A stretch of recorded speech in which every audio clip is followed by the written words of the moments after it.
ناظرین بریک کے بعد آپ کا خیر مقدم ہے اور آپ رمضان کی خصوصی نشریات رمضان کے رنگ دیکھ رہے ہیں۔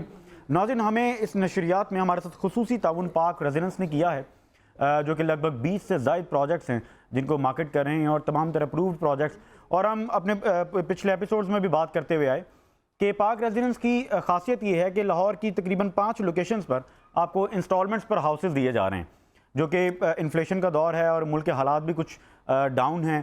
پراپرٹی کے حوالے سے بہت سے لوگوں کی کیوریز بھی ہوتی ہیں، پھر جب اوورسیز کی ہم بات کریں ان کے بڑے سوالات ہوتے ہیں، وہ بڑی پریشانیوں میں ہوتے ہیں، تو خصوصی طور پر ان کے لیے بڑی آسانی ہے پاک ریزیڈنس کے پلیٹ فارم سے کہ 4 سالہ آسان ایک ساتھ پر آپ کو 3 اور 5 مرلہ کے گھر دیے جا رہے ہیں، اسپینش ہاؤسز ہیں لاہور میں، اور 50% پر آپ کو پوزیشن دیا جا رہا ہے۔ تو ابھی رابطہ کریں پاک ریزیڈنس اور اپنا گھر بنائیں۔ اسی کے ساتھ ہی قوالی تو ہو گئی، ہم اپنے موضوع کی طرف آج کے آتے ہیں اور ہم بات کر رہے تھے کالا جادو پر، اسلام میں اس کی کیا حقیقت ہے۔ اور بہرحال جس طرح سے مفتی صاحب نے بھی کہا اور میں نے بھی اپنے انٹروڈکشن میں کہا تھا کہ جادو برحق ہے، کرنے والا کافر ہے، لیکن ہر شخص پر جس کو یہ کہا جاتا ہے کہ اس پہ جادو ہے، ضروری نہیں کہ اس پہ جادو بھی ہو، اس کی کوئی آزمائش بھی ہو سکتی ہے۔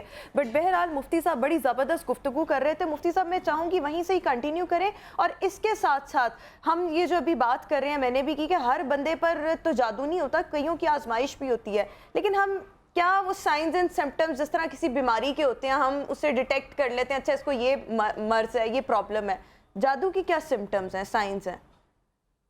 دیکھیے،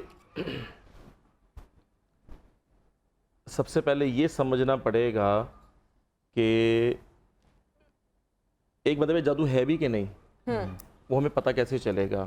علامات سے پہلے کچھ چیزیں کہ جادو ہے کیا۔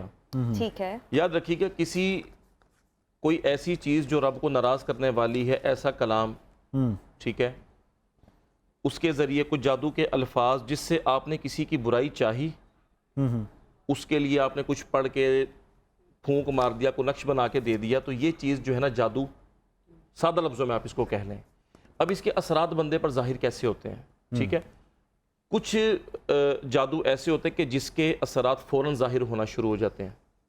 کسی کی اگر کاروبار کی بندش ہے، کاروبار تباہ ہونا شروع ہو گیا، یا کسی کو اللہ نہ کرے اس کو نقصان پہنچانے کے لیے دیا گیا، ایکسیڈنٹ ہو گیا، صحت پر اثر پڑ گیا، یہ تو فوراً۔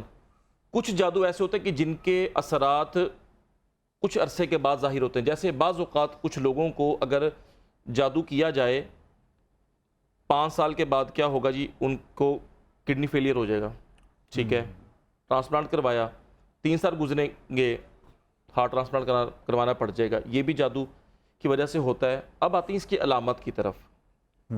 جادو کی بنیادی طور پر چند ایک جو علامات ہیں، ان میں ایک یہ ہے کہ اگر تو بندہ پاک صاف رہنے والا ہے، نمازی آدمی ہے، اس کو سب سے پہلے ایسا محسوس ہونا شروع ہوتا ہے کہ عبادت سے نا اس کا دل اچاٹ ہونا شروع ہو جاتا ہے۔ صحیح، اچھی خاصی نماز پڑھ رہا ہے، عبادت کر رہا ہے، لیکن اس کا دل کرے گا میں نماز چھوڑ دوں۔ نماز پڑھ رہا ہے، نماز میں اس کو خیال آئے گا کہ شاید میں نماز ٹھیک نہیں پڑھ رہا، یا میں عبادت کر رہا ہوں تو میں عبادت غلط کروں، وسوسے آئیں گے اس کو، ٹھیک ہے۔ اسی طرح اگر وہ کھانا کھا رہا ہے، کھانا کھاتے ہوئے اس کو ایسا لگے گا کہ جیسے میں یہ کھانا کھا رہا ہوں یہ خراب ہے، اس کو بدبو آنا شروع ہو جائے گی۔ کیوں؟ پہلے اس کی جو عادت تھی وہ تھی پاک صاف رہنے کی، اب جو اس کے ساتھ معاملات خراب کیے گئے، اسپرچولی جو اس کو تنگ کیا گیا ہے، ٹھیک ہے، روحانی طور پر جو اس کو تنگ کیا گیا وہ کیا گیا گندی چیزوں کے ساتھ۔ بالکل ٹھیک ہے، کیونکہ کالا جادو جب بھی کیا جائے گا وہ گندی اشیاء کے ساتھ، گندے کلام کے ساتھ، گندا آدمی گندی حالت میں کرے گا، ٹھیک ہے، اور جب اتنا گند آئے گا تو آگے سے خوشبو تو نہیں آئے گی، بدبو ہی آئے گی۔ بالکل ٹھیک ہے، بعض اوقات اسمیل آنا شروع ہو جاتی ہے، انسان اچھا خاصا سو رہا ہے، جسم پہ دباؤ محسوس ہونا شروع ہو جاتا ہے۔ یہ میں اس بندے کی بات بتا رہا ہوں جو نمازی پرہیزی آدمی ہے، ٹھیک ہے۔ جو بندہ نماز روزے سے دور ہے، جو کہ ہماری اکثریت ہے، ان کو تو پتہ بھی نہیں چلتا کہ ان کے ساتھ جادو کے معاملات ہیں، ٹھیک ہے، لیکن ان کو بھی بعض اوقات یہ محسوس ہوتا ہے۔ محسوس کیسے ہوگا؟ اب جیسے یہ ایک لیمپ کا ماڈل ہے، ٹھیک ہے، یہ آپ نے اپنے ہاتھ سے یہاں پر رکھا، بالکل ٹھیک ہے، ٹھیک ہے، مینٹلی سب سے پہلے ٹارچر کیا جاتا ہے اس طرح کے بندے کو۔ اب وہ آپ کے سامنے ہی ہوگا، لیکن وہ آپ کی نظر بندی اس طرح کی ہوگی، آپ کو نظر نہیں آئے گا، لیکن کچھ دیر کے بعد وہ وہیں پر ہوگا، آپ پریشان ہوں گے کہ یار یہ میں دیکھ رہا تھا یہ موجود نہیں ہے، ٹھیک ہے۔ اسی طرح آپ کو صحت کے ایشو بننا شروع ہو جائیں گے، ٹھیک ہے، آپ کا کاروبار ہے وہ خراب ہونا شروع ہو جائے گا, آپ کی دوستی ہے وہ خراب ہونا شروع ہو جائے گی, آپ میاں بیوی ہیں, میاں بیوی کے تعلقات آپس میں خراب ہونا شروع ہاں, مطلب انسان کو یہ فیل ہوگا کہ یار میرے ساتھ کچھ ہو رہا ہے. بالکل ٹھیک ہے. اس کی لائف نارمل تھی, اب نارمل نہیں رہے گی, ٹھیک ہے.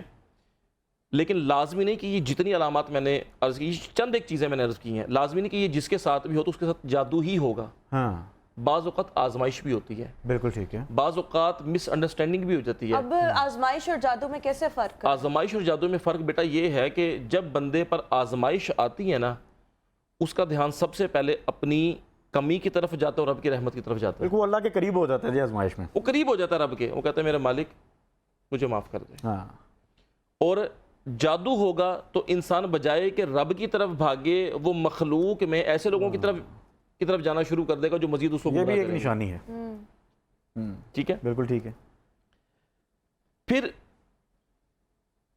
بعض اوقات ایسا ہوتا ہے کہ جیسے میں نے عرض کی کہ پریشان ہر بندہ ہے, جاتے جاتے رستے میں کسی کو بھی کہہ دیں گے بھائی تو پریشان ہے, وہ کہیں گے ہاں یار پریشان تو, ٹھیک ہے. اب قرآن پاک میں آپ دیکھیے ہاروت اور ماروت کا جو ذکر ہے, دو فرشتوں کا, اس میں بھی جو ذکر ہے کہ اس علاقے میں ہوا کیا کرتا تھا, وہ جادو کرتے تھے. جادو کے ذریعے کیا کرتے تھے, زوجین یعنی میاں اور بیوی کے درمیان اختلاف پیدا کیا کرتے تھے. بالکل ٹھیک. ٹھیک ہے. تو ہمارے ہاں زیادہ تر جو اشتہار آپ دیکھیں گے نا, جی ہاں, اس میں یہی ہوگا جی محبوب آپ کے قدموں میں, جی جی, شوہر راہ راست پر, ٹھیک ہے, نوکری نہیں ہے, اولاد کا مسئلہ, جی جی, فرما بردار ٹھیک ہے, اولاد فرما بردار ہو جائے گی, باس آپ کا خوش ہو جائے گا, ٹھیک ہے, شوہر کو اپنا موتی فرما بردار بنائے. یاد رکھیے گا ایک نا اس کو مدنی پھول آپ سمجھ لیں کہ جب تک کوئی بندہ رب کے سامنے نہیں جھکتا, بالکل ٹھیک ہے, مخلوق اس کے سامنے جھک سکتی ہے. بالکل ٹھیک ہے. مفتی